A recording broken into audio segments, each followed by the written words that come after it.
UFMT, aqui é o professor Tiago.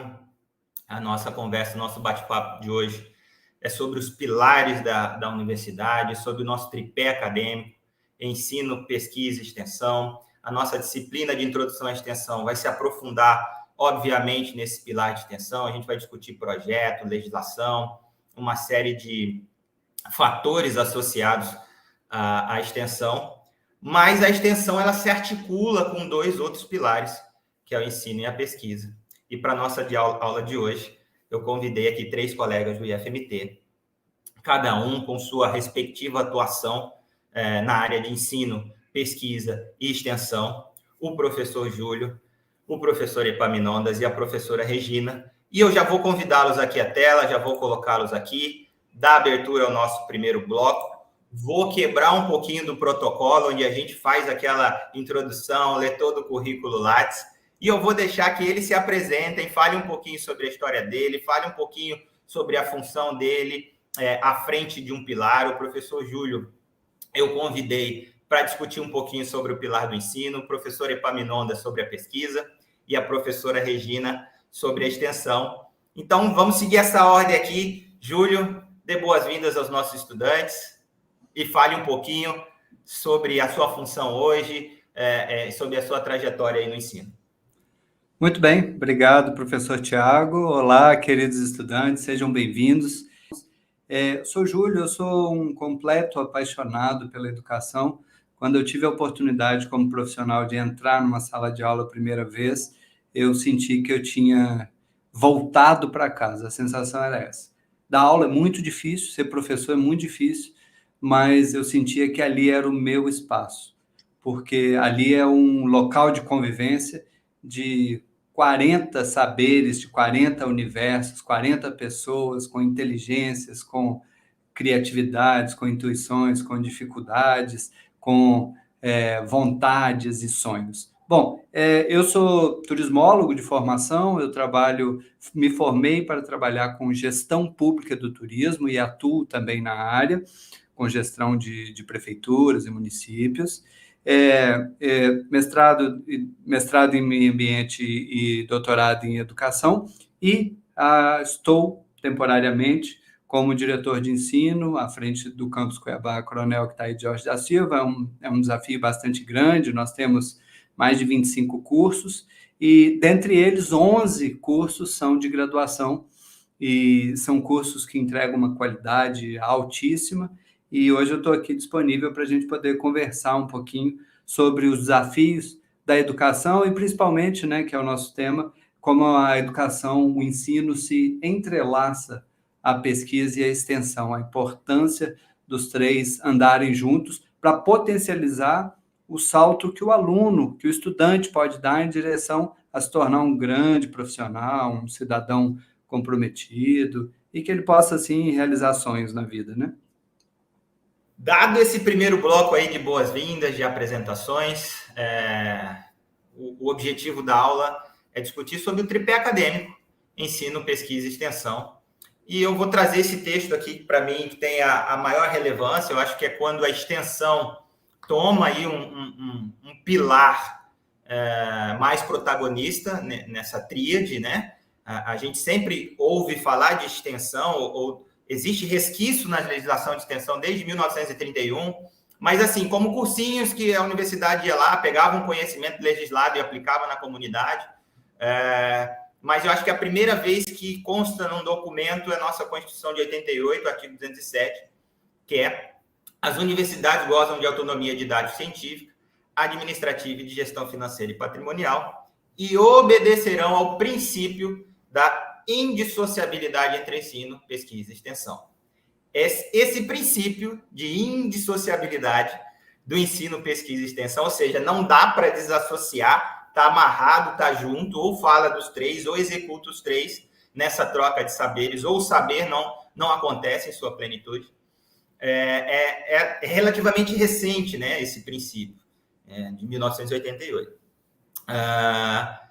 E eu vou abrir, então, com o professor Júlio o segundo bloco para falar desse pilar ensino, para trazer um pouquinho para a gente que está numa universidade, né, que está nessa instituição que agrupa diversos saberes em faculdades ali, instituições de eu vou estudar direito, eu vou estudar medicina, eu vou estudar engenharia, eu vou estudar cursos tecnólogos, né? Agrupa isso dentro de um universo, que é a universidade. E, professor Júlio, fique à vontade para falar um pouquinho, antes da gente tentar falar da indissociabilidade dos 3 pilares, sobre o ensino. Muito bem, obrigado. Queridos alunos, vocês entram na graduação com o objetivo de se tornarem profissionais numa área específica e, claro, estando numa instituição pública, vocês também têm o objetivo de se aprimorar como pessoas, como seres humanos, como cidadãos. Ou seja, o grande objetivo de uma graduação é que vocês se tornem excelentes profissionais e cidadãos que sejam comprometidos com a transformação das suas comunidades.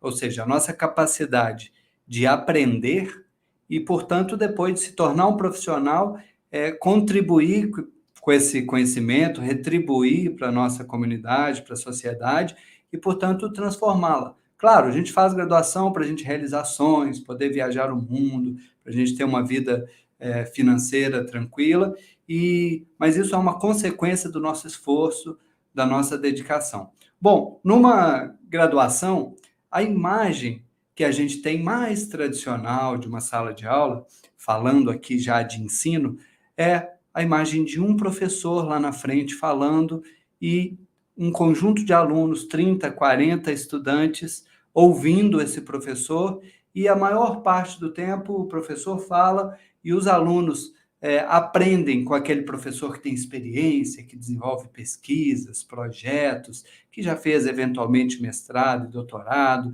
que conhece os melhores livros, as melhores práticas, os melhores casos de sucesso.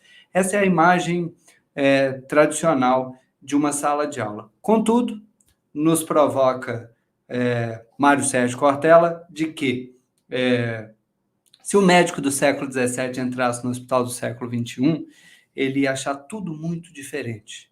Ele ia achar exames, tecnologia, procedimentos, ele não ia entender bem um hospital atualmente. Contudo, se um professor do século XVII entrasse numa escola hoje em dia, ou universidade, ele ainda acharia muito semelhante, com esse mesmo formato, muito semelhante, as cadeiras uma atrás da outra, de uma pessoa que lidera o processo e que fala a maior parte do tempo, e das outras que ouvem, memorizam, leem e reproduzem em provas.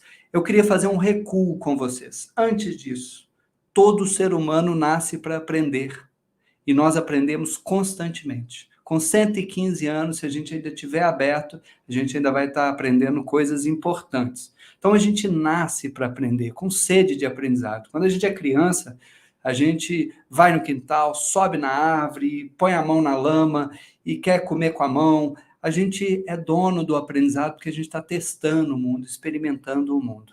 Acontece que quando a gente tem 6, 7 anos, nesta escola tradicional, a gente senta na cadeira e eles dizem para a gente, a partir de agora é o tio ou a tia que vai conduzir como você aprende, quando você aprende, de que forma você aprende. Então, a gente chega nessa sala de aula tradicional, mas fazendo o recuo. Se a gente aprende com os primos na casa da avó, subindo na árvore, se a gente aprende na empresa, trabalhando, aprende numa reunião de associação de bairro, aprende ouvindo músicas, vendo séries, viajando, visitando o museu, a gente aprende o tempo todo. Todos nós somos altamente capazes de aprender. Ou seja, existe todo um universo de aprendizagem que a gente chama de educação informal no mundo, com as experiências, nas esquinas, nos ônibus, nas viagens e etc. Existe essa educação formal que está dentro das universidades.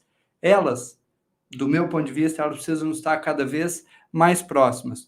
Porque a sala de aula é muito importante como um espaço de encontro entre saberes. O professor, com seus estudos, suas pesquisas, seus projetos, encontrar com estudantes que já vêm com inteligências, com experiências próprias, com capacidades, e que, portanto, vêm com suas dificuldades também, assim como o professor tem, mas, portanto, ali não é um falando para 40 seres vazios.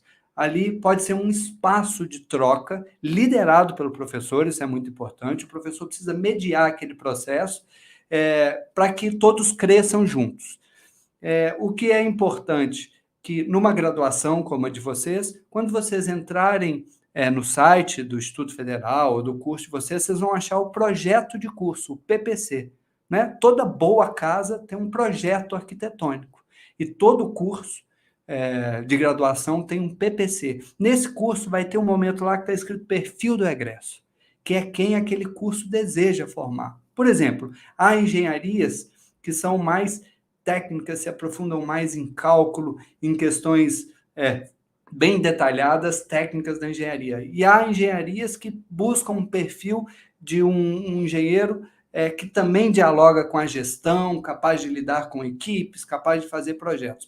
Perceba que são dois perfis diferentes. Então, quem pensou o curso, os professores que pensaram esse perfil. E por que eu estou trazendo isso? Porque todo perfil de egresso vai pensar o secretário executivo que vai se formar ali na frente, ou o turismólogo, ou, de repente, o professor de educação física, estou aqui citando os cursos do nosso campus, ou o engenheiro, tem esse perfil de quem vai ser esse profissional, e também um cidadão, porque a gente não forma só o profissional, a gente forma um cidadão capaz de atuar no mundo, entender os movimentos da economia, da sociedade, e, portanto, ser um profissional atuante. Não adianta nada eu projetar os melhores viadutos, as melhores rotatórias, se eu não estiver participando do debate de que, de um lado, tem algumas cidades insistindo em grandes avenidas, em grandes viadutos, em grandes infraestruturas viárias, e tem outras, como Paris, como Helsinki, que estão dizendo, nós queremos eliminar carro do centro. Ou seja, não adianta você ser um grande engenheiro de trânsito, de tráfego, e não debater essas outras questões. Ou seja, o profissional está conectado ao cidadão. Bom, então, o ensino tem esse grande objetivo de, através de um currículo, ou seja, todas aquelas matérias pensadas para que você se torne o secretário executivo, o engenheiro e, ao mesmo tempo, esse cidadão capaz de atuar criticamente na comunidade, de transformar a comunidade. Bom, mas a gente não só aprende na sala de aula. Aliás, é aí que nós vamos chegar daqui a pouco, a sala de aula está se transformando muito, porque esse modelo de um falando e 40 ouvindo, ele funcionou muito bem até antes da internet, até antes do ano 2000, ele ainda sobrevivia bem, porque, em geral, a gente tinha muito pouco acesso a informações. No máximo, nos livros, no cinema, na televisão, pouca gente tinha acesso a uma televisão com canais de vários lugares do mundo. Então, esse modelo onde eu vou numa instituição, num espaço de ensino, numa universidade, porque ali o professor é o que mais sabe, esse modelo ele começou a ruir aos pouquinhos, porque a informação se espalhou. Hoje, com um clique, você acessa todos os filmes, todos os livros, você acessa a aula da USP, da Sorbonne, de Harvard, você acessa as pesquisas mais avançadas da Austrália, da Malásia. Então, essa informação está toda distribuída na rede. Agora,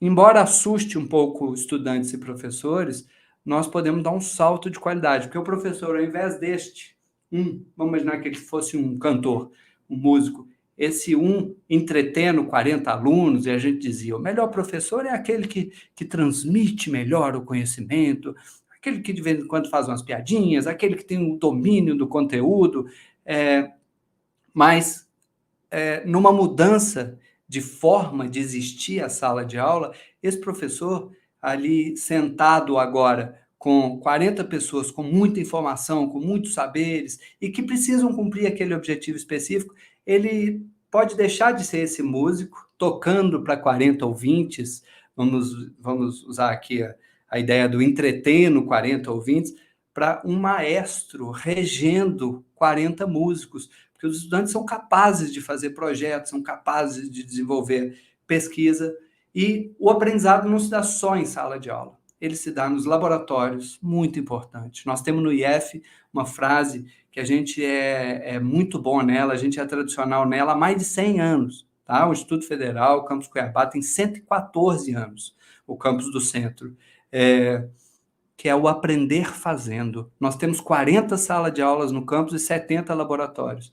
as visitas técnicas, que você vai para dentro da empresa, vai para as organizações, vai nas comunidades, as aulas de campo, as viagens, os eventos, as palestras, os eventos que não só são sobre sua área, mas como no campus a gente tem o Áfricas, que debate diversidades, gênero e outros temas tão importantes para a cidadania. Ou seja, a gente aprende em sala de aula, a gente aprende nos laboratórios, a gente aprende nos corredores, com a postura dos colegas, a postura dos técnicos, dos professores.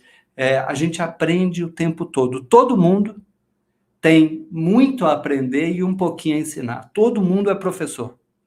Todo mundo ensina em algum momento e todo mundo aprende em algum momento.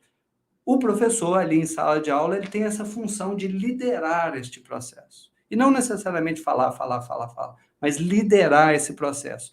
E através do perfil do egresso, que vocês vão ver lá no projeto de curso de vocês, através de todas essas matérias que foram pensadas para que vocês se tornem o melhor engenheiro, para que vocês se tornem o melhor professor de educação física, através dessas matérias, ali na frente, vocês se formam, se graduam e podem se tornar profissionais e cidadãos atuantes, que vocês consigam realizar sonhos, né? Mas pessoais, que vocês tenham uma vida financeira tranquila, consigam contribuir com a família de vocês, mas que também vocês tenham essa conexão completa com a sociedade no sentido da sua atuação profissional.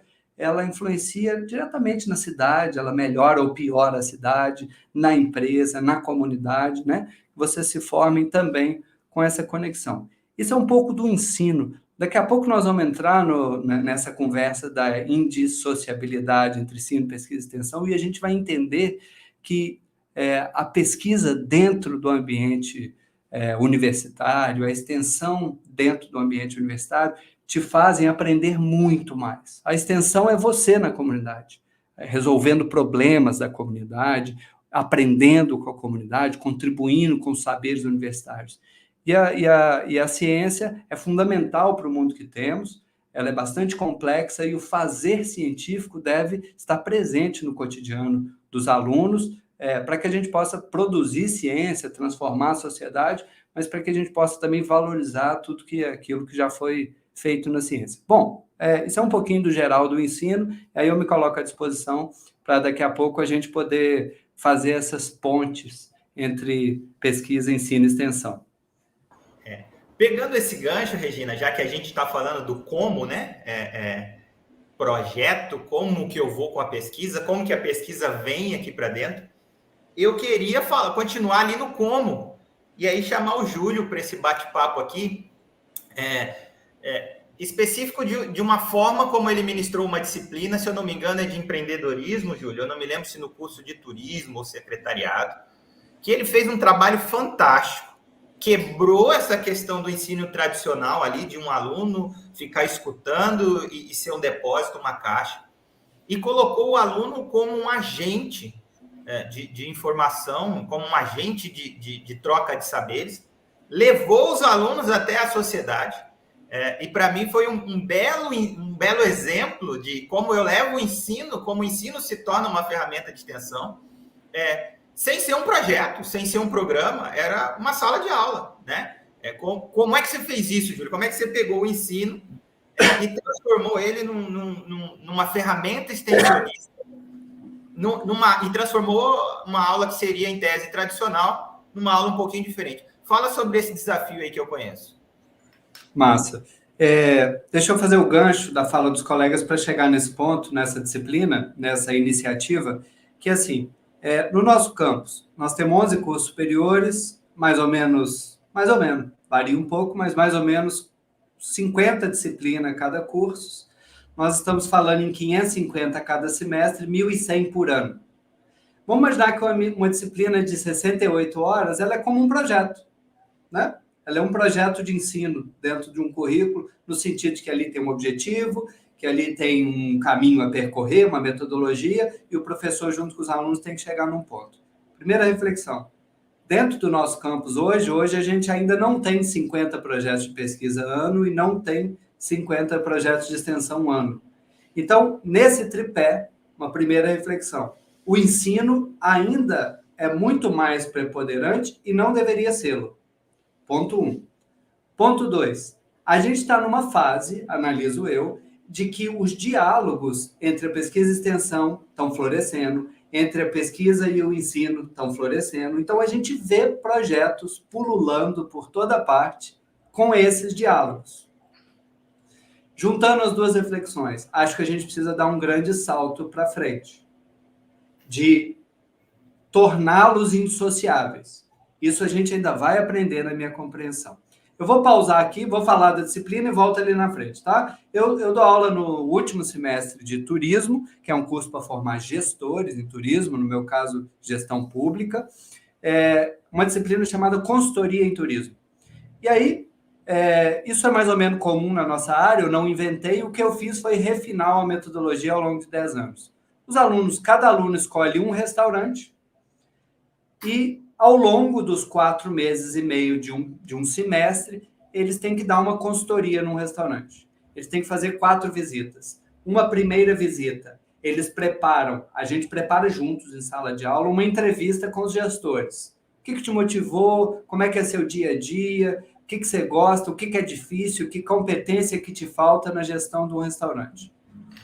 Fazem a entrevista, voltam para a sala de aula e compartilham. Então, percebam, é um processo individual e coletivo. É uma consultoria individual, mas quando eu conto a dificuldade do meu restaurante, o colega fala, o meu restaurante resolveu de tal forma. Então, é um processo individual e coletivo ao mesmo tempo. Segundo passo, eles vão ao restaurante de novo e fazem um grande diagnóstico, desde olhar se o banheiro está limpinho, ao cardápio, a construção da cozinha, o layout, a limpeza, o estacionamento, grande diagnóstico.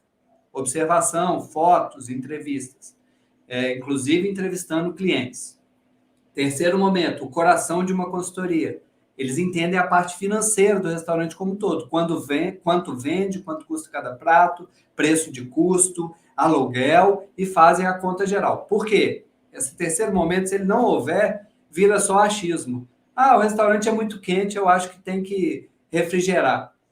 Se tem a parte financeira, ele vai saber se ele vai conseguir pagar o refrigerador, botar ar-condicionado. E quarto, ele constrói, a partir desse processo, um conjunto de soluções para propor para o restaurante. Ou seja, nesse semestre, eu estou com 15 alunos, vão ser 15 consultorias para 15 restaurantes. E é um processo que, de novo, eu tenho 4 aulas que são preparação para as visitas, eu ensino e a gente juntos constrói o roteiro de entrevista, a gente juntos constrói o roteiro de diagnóstico, a gente junto constrói um roteiro para ele entender a parte financeira, 4 aulas de preparação. Eles têm 4 visitas, né? Depois a gente tem 4 momentos que eles retornam e compartilham entre si, cada um ensina um ao outro. E a gente tem 4 grandes textos trazendo conceitos fundamentais para eles entenderem a questão do restaurante hoje em dia, onde ele se posiciona, se ele vende uma experiência ou não. Perceba que eu já falei em 16 aulas aqui. Se um semestre tem 20 aulas, eu praticamente, aula expositiva, eu não fiz nenhuma ainda. E eles estão no centro do processo, levando um conhecimento que eles aprendem dentro da academia, direto para 15 restaurantes. E aí um detalhe, por que não um hotel grande? Por que não o açaí da esquina? Já testei tudo. O hotel grande fica muito teórico. O aluno não vai entrevistar 4 gerentes, ele não vai entender a complexidade. Fica um trabalho teórico, foge do cotidiano dele. Por que não o açaizinho da esquina? Fica muito simplista. Já tentamos também. Por que restaurante? Porque o aluno, às vezes, de graduação, no 6º semestre, ele nunca viajou muito. E nunca se hospedou muito em hotel. Talvez ele nunca foi muito de avião, mas de restaurante ele já foi muito, self-service, baguncinhas, padarias. E com as matérias que ele já teve, gestão financeira, gestão de pessoas, gestão do turismo, planejamento do turismo, ele consegue aplicar isso ao final do curso. Percebam que esse exemplo, Thiago, ele pode ser feito e ele é feito por outros professores na pesquisa. Eu posso transformar os meus 4 meses numa pesquisa usando a sala de aula. A gente já fez lives com isso aqui no campus, em outros lugares do Brasil e do mundo, pessoas fazendo. Ou seja, nós estamos fazendo totalmente indissociável. Perceba que nessa extensão, nesse processo de extensão da consultoria, Eu já estou fazendo pesquisa, eu estou fazendo um diagnóstico de 15 restaurantes, já daria um lindo artigo. Entende? Então, se eu refinar um pouquinho mais, eu consigo fazer um semestre que é intenso, o aluno no protagonismo, eu mediano, e ele fazendo uma pesquisa, pode gerar um artigo relevante, ele fazendo uma extensão, porque ele está levando o conhecimento da comunidade pro empresariado, para os gerentes de restaurante, e ele está aprendendo muito. Eu vou voltar um pouquinho atrás. Eu dava aula na administração, numa particular, Tiago, e eu era turismólogo. E os alunos não admiravam o turismólogo, eles admiravam mais o administrador, um carro chique, uma caneta Montblanc, um terno, né? E o turismólogo falando de gestão, mas com outras perspectivas, gestão aplicada a outras áreas. Quando eu fiz essa metodologia na administração lá atrás, a gente desenvolveu um evento. Eles fizeram uma feijoada de final de semana com banda, R$16.000, lucraram R$9.000. Foi a única vez que eu fui homenageado na administração. Foi no último semestre, 8º semestre de administração. O patinho feio, porque, claro, você não é daquela área. Por que homenagearam? Eles falaram assim, professor, eu apliquei tudo que eu vi na faculdade. Eu tive menos trabalho do que ficar dando 40 aulas positivas. Eles fizeram um processo intenso, tinha a equipe financeira, a equipe da comida, a equipe da banda, a equipe... E lucraram, nós ainda fizemos uma viagem depois, que foi a viagem de formatura deles. Bom, perceba, vou voltar ao começo da minha fala para encerrar, tá? São 1.100 disciplinas que acontecem no campus Cuiabá ao longo de um ano.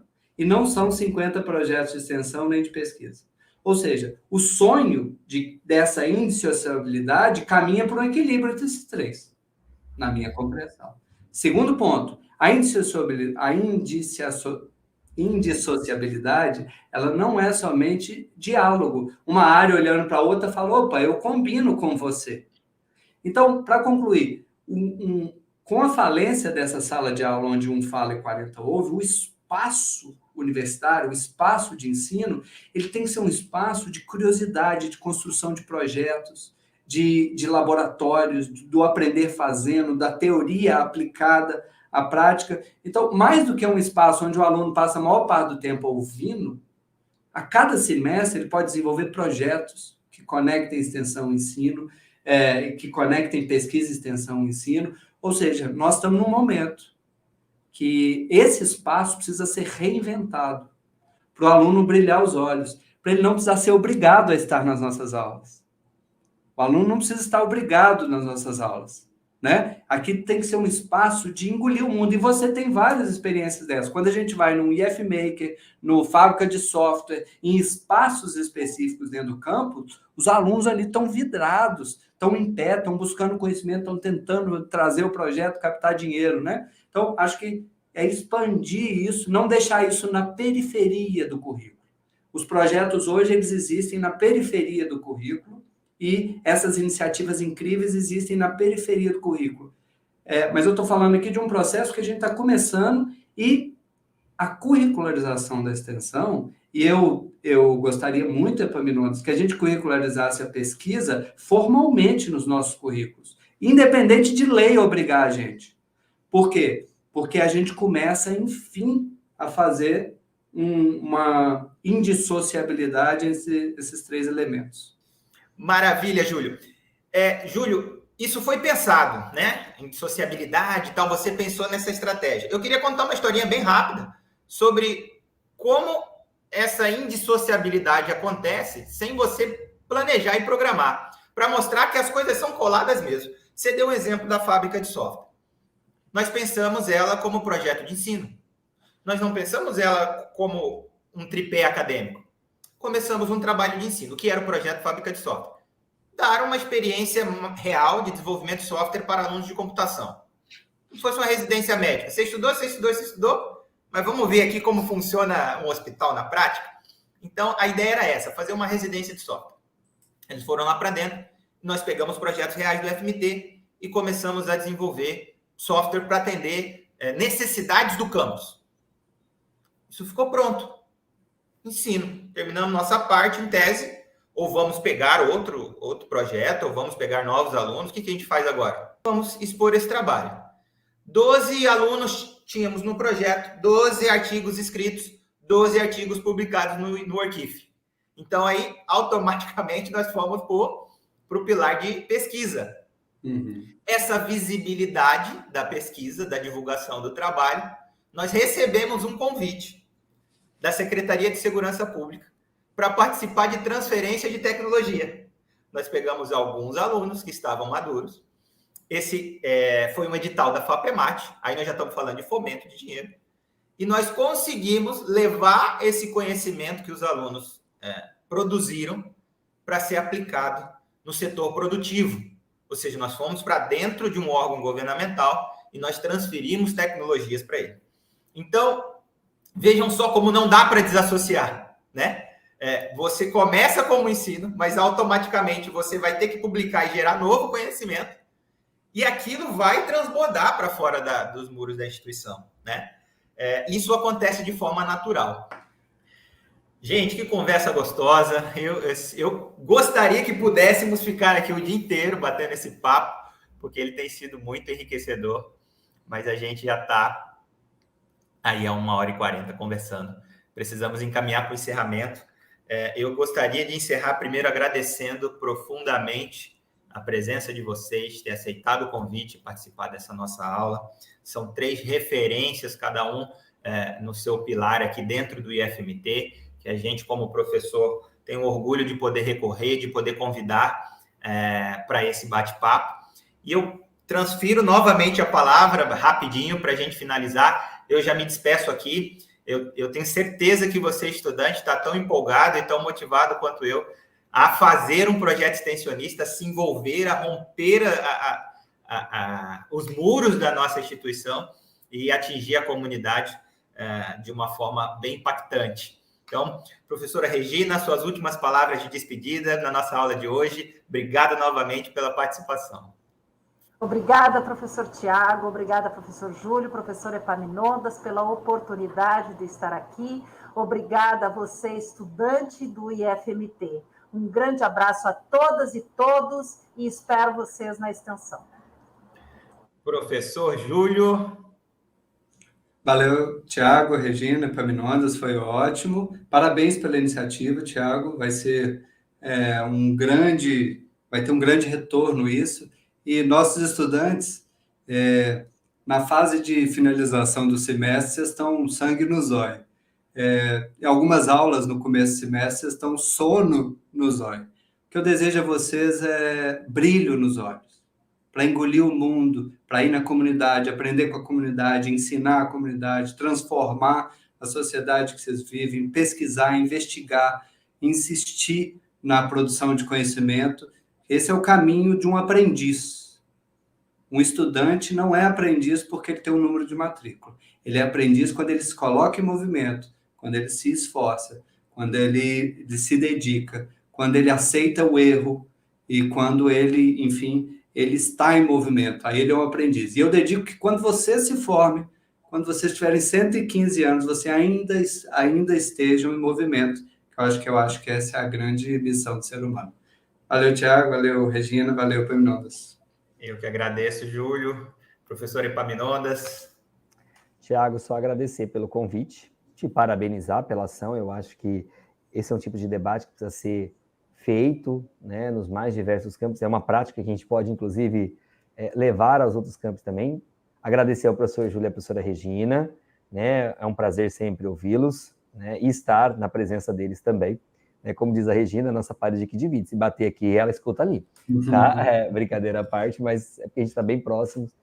Dizer para os estudantes, né, aproveitem esse espaço da extensão que lhe é dado, né, seja pela força de lei, seja pela iniciativa do campus, seja pelas ações diversas que nós temos, aproveitem.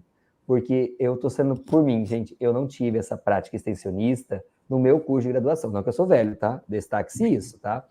Mas eu não tive essa prática extensionista. E isso me fez falta, né? E isso nos faz falta, essa relação direta com a comunidade, esse brilho nos olhos de você ver ações diretas com eles, projetos em desenvolvimento. Então, assim, aproveitem essa experiência e, assim, também aproveitem as experiências da pesquisa que surgirem né, nos mais diversas ações com os professores de vocês. E também vou fazer que nem a Regina o convite. A pesquisa está de portas abertas.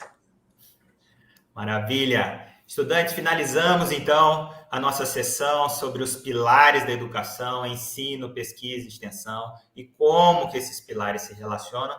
Nos vemos na nossa próxima sessão, na nossa próxima aula. Um abraço.